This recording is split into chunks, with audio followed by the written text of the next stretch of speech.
Yan, isang magandang umaga po sa ating lahat. Ang ganda po ng panahon. Ang sikat ng araw.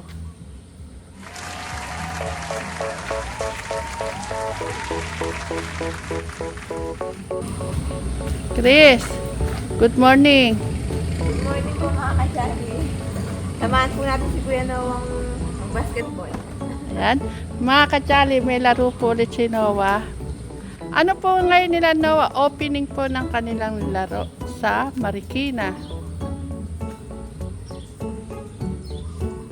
Kuya Bagni. Oh, good morning naman. Hello, good morning mga kajali. Ingat po tayo palagi. Parang ang lungkot-lungkot mo, Kuya Bagni. Ano nangyari sa'yo? Okay lang.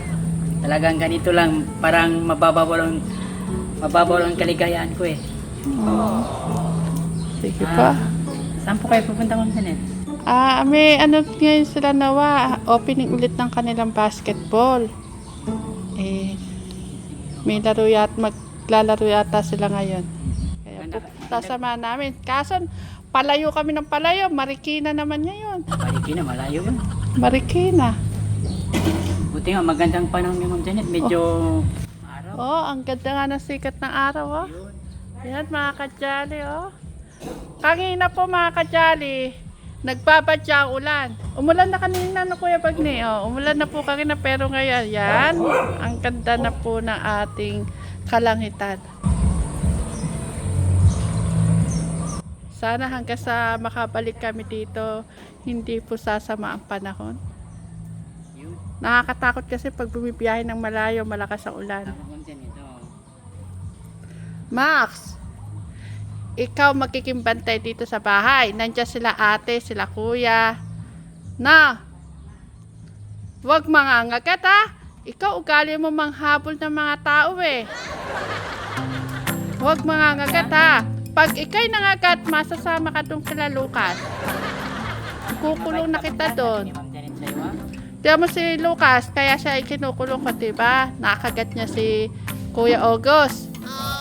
Kaya doon siya sa kulungan. Pero paminsan-minsan pinano ko naman sila. Kasi Kuya Bagning, kapag to kasi nakakagat na isang aso, uulitin eh. Kaya natatakot akong maano. Kahit na may inject sila, nakakatakot pa rin. Ibig sabihin ba yung mga pag naka-inject na pag nakakagat, parang may ano pa rin sila? Meron pa rin yun. Kasi nung nakakagat si Lucas, kahit na may inject yan, pina-inject pa rin si August eh. Kasi nakakatakot, Kuya Bagni, hindi tayo sigurado. Kahit nasabihin na malinis yung kinakain nila, maganda na rin. Hayop yan eh. Buti Ma'am Janet, yung mga aso na dito, buti mga kami dito lahat kilala na yung mga aso na yun. Medyo ano nga sila eh. Si Lucas okay naman siyang pakawalan. Kaso natatakot akong makakagat. Pero paano pinakakawalan ko naman. Si Max naman kasi ugali niyan, nangahabol ng tao. Ayaw niya na may pumapasok na ibang tao sa bakuran. Pero maganda naman yun. Kaya nga bantay kasi. Walang makakapasok dito mga tao. Kaya alam na yung mga kajali, kapag may ibang taong nakapasok dito, ayan, maingay po yung mga aso ko. Chris, tayo na. Ayan na si Noah. May dala akong itlog kasi dadayin natin kay Ate Mika. Maganda yata si Chris ngayon. Ngayon lang ba, Kuya Bagni? Araw-araw na maganda yan. Oh, Kuya Clark, maiwan mo na kayo ha. Tapusin mo yung nilalaban mo ha. Walang... Ito sa gitna. Sige, pakisuyo na lang. Ayan, dinala po ni Kuya Clark yung mga damit ni Noah. Kasi pagkatapos po ng laro nila Noah, mga kajali, ihahatid na po rin po namin siya sa dorm. Dahil may pasok po siya bukas. Ha? Ayan si Noah. Yan mga kajali, alis na po kami. Kuya Bagni, ikaw na bahala dyan sa mga bata. Morning po mga kajali. God bless po. Noah, good morning ka sa mga kajali. Good morning po mga kajali. Ano meron niya yung sa Marikina, Noah? Vida Barangay, MPBL.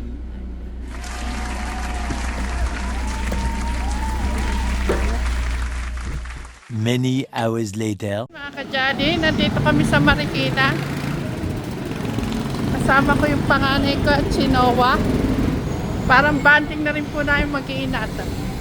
Wala lang po si Rainier. At si Teklito.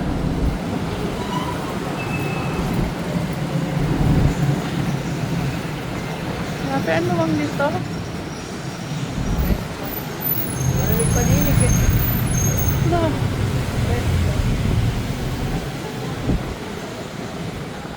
Meron pa na lang. Ayan. Opening po kasi ngayon mga ka-Johnny. Ang ganda dito.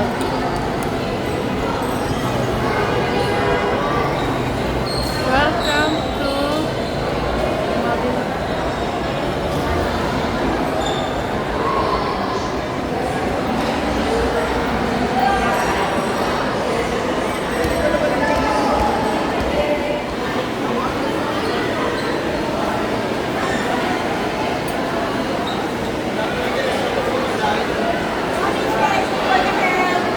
mga ka-Johnny.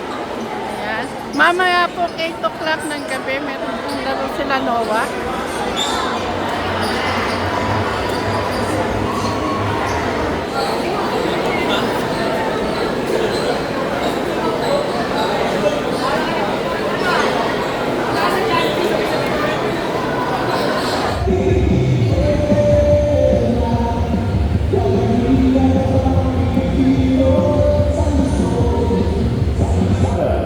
Rock Dominguez, Gia de la Cruz, Cyrus Salvador, Sute Pantuzi, Marco Flores, Jordan Ben.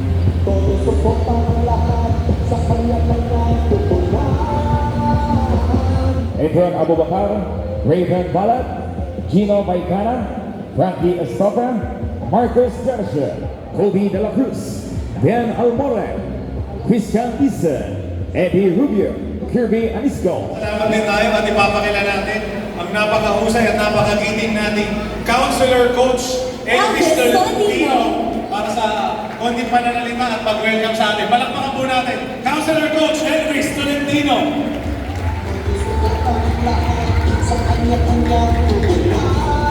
Magandang araw po sa ating lahat. Hello mga kids, kamusta kayo? Bilang City Councilor po ng Marikina, wina-welcome ko po lahat ng mga taga-ibang syudad dito po sa lungsod ng Marikina. Maraming salamat po sa inyong partisipasyon po dito sa NPBN, Liga Barangay Liga, NCR po.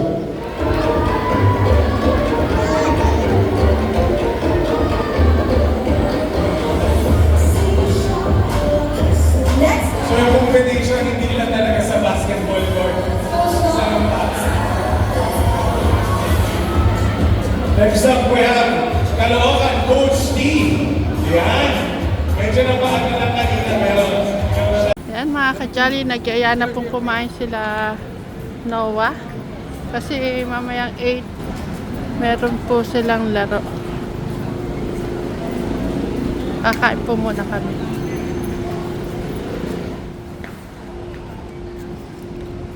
May Rusty Lopez pa.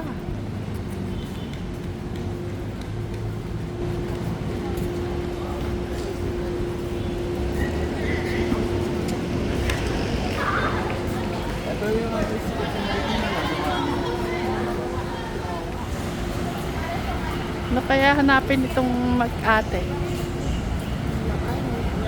Parang gantong light. May 11 din.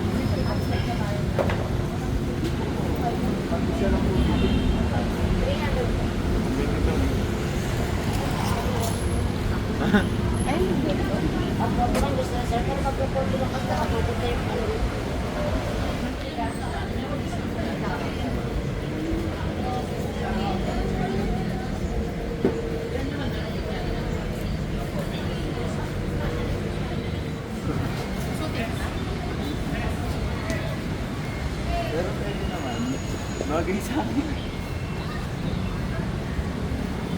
Bagay sa paa ni Noah. Lumiit tingnan ng paa.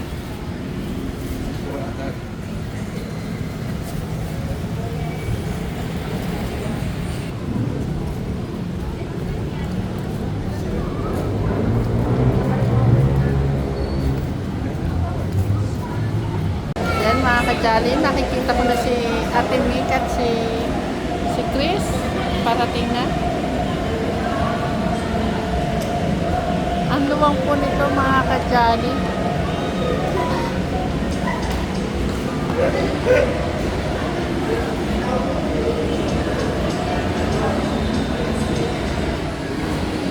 Ayan, nakakadalawang ikot na si Ate Chris at si Ate Mika.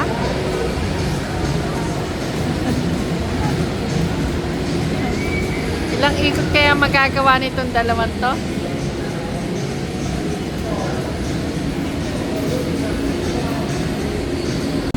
Mukhang magpapahinga na yung dalawa. Nakakatatlong ikot pa lang kayo. Problema nito, Oh, sa kami ng pawis. basta kayo ng pawe. Nako. Sarap ko yung pagpumisan. Inom ng tubig. Pinagpawisan ka ba? Hindi ka naman pinagpapawisan. Mukha naman. Hindi nga. Kailangan mga kajali ko ba yan? Alam, 58 na lang ako eh. Dati po ako 62. Oo. Ngayon 58. Kailangan matanggal yung 8. Ah? Ganon? Oo, 50. Kaya ko yun.